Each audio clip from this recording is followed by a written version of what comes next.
Hi everyone and welcome to today's video. This is a B1 level Civics and Citizenship lesson, and today we're going to be talking about the social contract.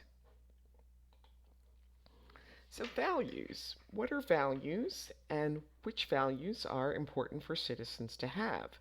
So we're going to read the quotes to talk about some values, and then I'll ask you to see if you can think of other important values. So Jamal says, liberty is a value that all citizens should have. People should be able to act and think on their own if their choices don't hurt anyone else. Sarita says, I feel that the most important value is equality. Everyone should have the same rights and be protected in the same way. Jonah says, a value that is important to my culture is democracy. It's important for people to have the power to choose their leaders and participate in important decisions. And Cleo says, justice is an important value. The legal system should treat all people equally. All right, so here's some vocabulary, and go ahead and pause the video, see if you can fill in the blanks, um, and then restart when you're ready to check your answers. Okay, so number one is democracy is a system of government where the people have the power to make decisions, usually through voting to choose their leaders and make laws. Number two, liberty means the right to act, speak, or do what you want within the boundaries of the law. It's about having rights and choices. Equality is fairness and the idea that everyone should be treated equally and receive what is right and deserved under the law. And justice is when everyone is treated the same way and has the same opportunities, regardless of their differences, like gender, race, or background. Actually, I think these would probably be the opposite. This one, I think, fits better with justice. And this one is equality.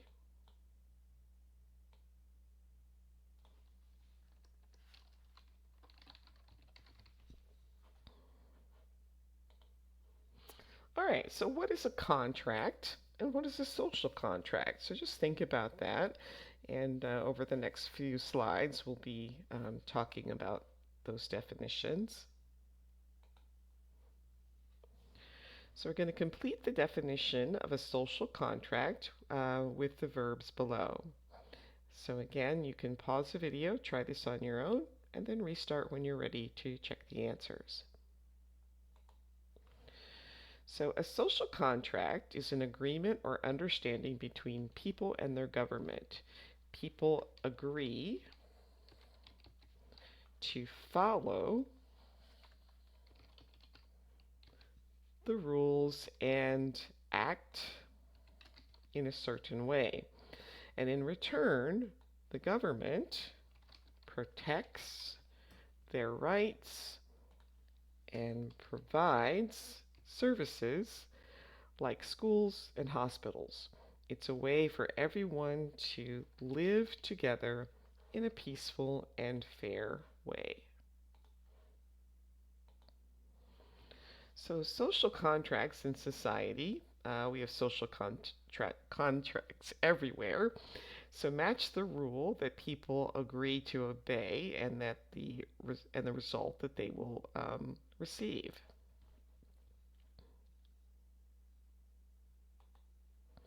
Okay, so drivers agree to obey traffic laws, and that the result is to ensure the safety of all road users.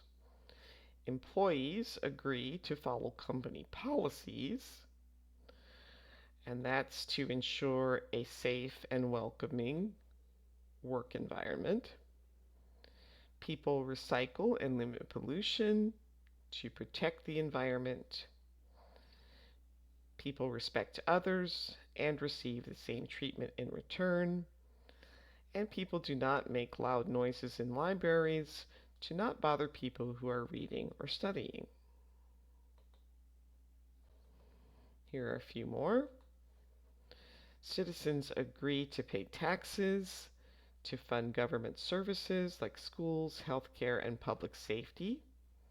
People follow the laws of their country to maintain order and ensure everyone's safety. Citizens participate in elections to choose their leaders and have a say in how the government is run. People may be called to serve on a jury when needed to have a fair judicial system. And people agree to respect each other's rights and freedoms to create a peaceful society. All right, now we're going to talk about if-then statements. This is another review of the first conditional. So the first conditional is used to talk about real or possible future situations. Possibility or probability, we would use modal verbs like might, may, could, and will to express possibility or probability about future events. So if people obey the laws, everyone will stay safe. If you break a law, you could go to jail. Can is used to show ability. If you are a citizen, you can vote. And advice, should, is used to give advice. If you are a citizen, you should vote. And so can you explain the difference between these sentences? Well, the first one just means that you have the ability to vote. You're able to do it if you want to. You don't have to. The second one is sort of saying that it's a little bit more of a responsibility. That people should vote in order to take responsibility for how their society runs. And then obligation or necessity. Modal verbs like must or have to can be used to express obligations or necessity in the first conditional. If you want to vote, you must be a citizen. So we're going to practice with some conditionals. So we're going to complete each sentence with a verb from the box and a modal verb if necessary. All right, so number one, if you break the law, you might need to pay a fine. If a citizen wants to express their opinion, they can participate in peaceful protests. If you see a crime, you should report it to the police. If you want to become a citizen, you must follow the naturalization process to gain all the rights and responsibilities. If you experience discrimination at work, you should tell someone. If you are served on a jury, if you're asked to serve on a jury, you must respond. And if people respect one another, we will live in a peaceful society. All right, so now we're going to read this scenario and answer the questions. So freedom of speech versus hate speech. So here's the situation. At a diverse college campus where students often have debates, a student group plans a protest to express strong opinions about a topic that may make some people angry. So is it okay to express strong opinions at a college campus? Yeah, I mean, it should. Protesting on college campuses is a pretty common thing. And what should students and the college do in situations where their words might hurt others? Well, there are laws against hate speech and, setting guidelines. Colleges can set guidelines as to what counts as hate speech, and students should try to follow those guidelines. And are there times when we should limit what people say? I believe so, yes. I mean, one of the classic examples is, I mean, you don't have the freedom of speech doesn't give you the right to falsely yell fire in a crowded theater because that could cause a panic and cause people to be injured needlessly. So there are some things that if they cause a danger to other people that you shouldn't be able to say. All right, the next one is the responsibility to vote. In a small town, many people do not vote in the elections. They choose not to vote because they believe that local elections do not have a large effect on their lives. So, is voting a responsibility or a right for citizens in the American social contract? Well, it's definitely a right, and some people also might consider it a responsibility because, choosing our leaders can affect our laws, and those laws can eventually affect our everyday lives. So a lot of people would consider it both a right and a responsibility. What responsibilities do citizens have to participate in the democratic process? Again, to vote, could be considered a responsibility. Other things that people might want to do is like to volunteer, to do fundraising, um, to make sure to serve as election workers, to make sure that the elections are free and fair. So, those are some other things that people can voluntarily take on as responsibilities. How can communities encourage more people to vote in local elections? Well, there are organizations like the League of Women Voters and other organizations that promote voting. They you know talk to people about the importance of voting. They even may go door to door, encourage people to vote, get them registered, make it easy to register to vote.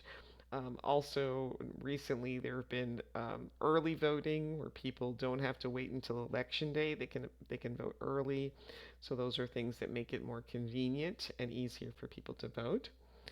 And if a citizen never votes, should there be a consequence?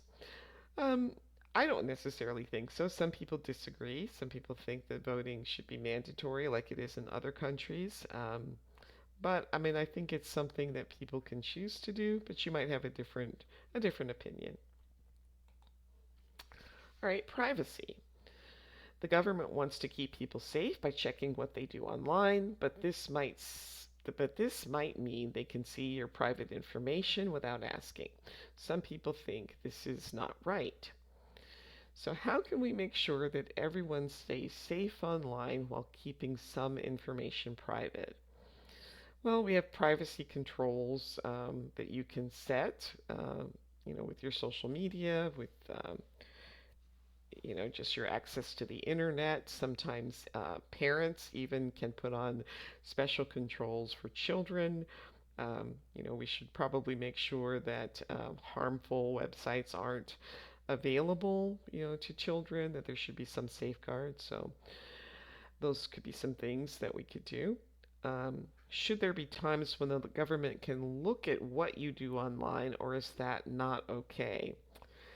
I think generally it's not okay. I would say the only exception might be if they suspect that you are using the internet to commit a crime.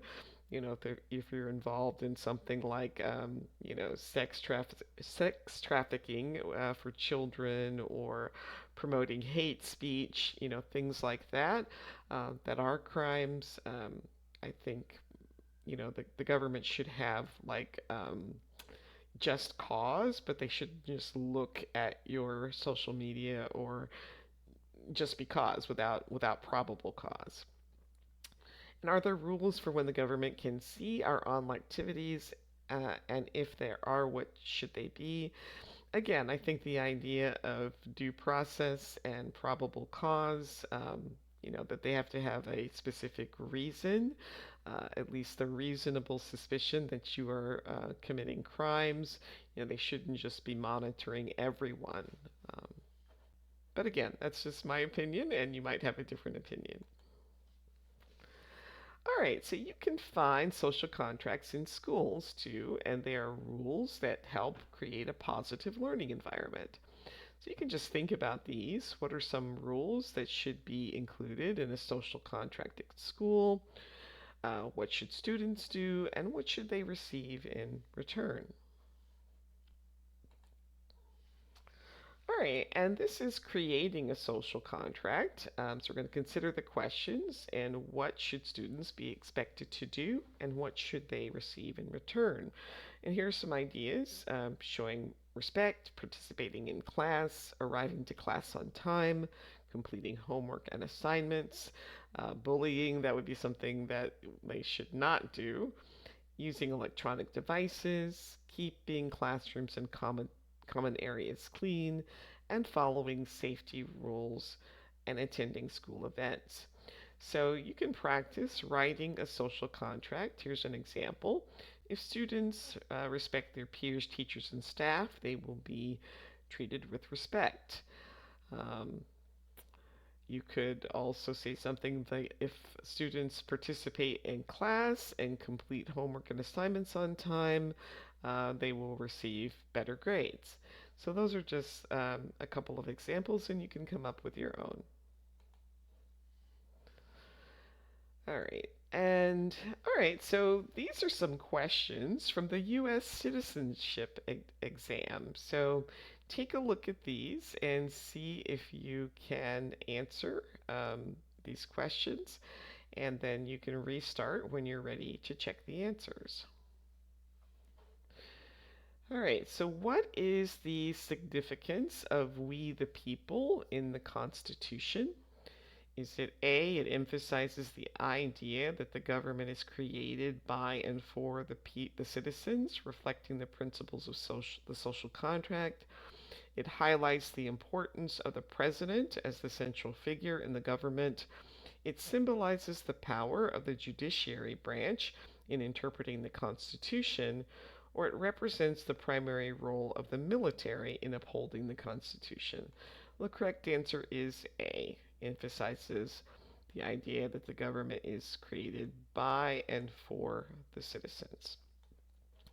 And why is it important for citizens to participate in the democratic process, such as voting in elections? Voting in elections is the only way that citizens can voice their opinions. Citizens have a role in shaping their government and upholding the social contract by participating in the democratic process. Citizens have a responsibility to work for the U.S. government, and citizens are required to vote by law. And so the correct answer is B, that citizens have a role in shaping their government and upholding the social contract. And that brings us to the end of today's video. Please like, subscribe, share, and leave a comment. Thanks for watching, and I'll see you next time. Bye.